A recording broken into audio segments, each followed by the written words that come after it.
السلام عليكم ورحمة الله وبركاته، مرحبا بكم في فيديو جديد. كالعادة قبل ما نشاهدوا قائمة جمال بالماضي عليك الاشتراك في القناة وتفعيل الجرس لوصول كل جديد القناة، وما تنساش أيضا بالضغط على زر لايك إذا أعجبك الفيديو. القائمة التي كشف عنها جمال بالماضي حملت 25 لاعب، من بينهم 3 حراس مرمى وهم مندريا وزغبة وبن بوطة.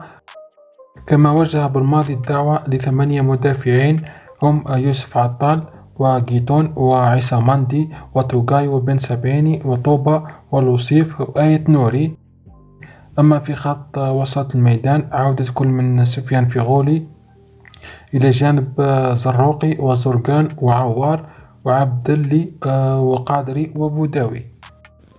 وعلى خط وسط الهجوم وجه جمال بالماضي الدعوة لرياض محرز وابو عناني وبن رحمة وشعيبي وبو نجاح ومحيوس.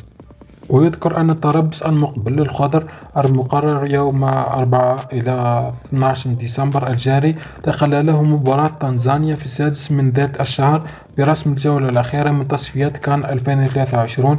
تليها مباراة ودية ضد السنغال يوم 12 سبتمبر.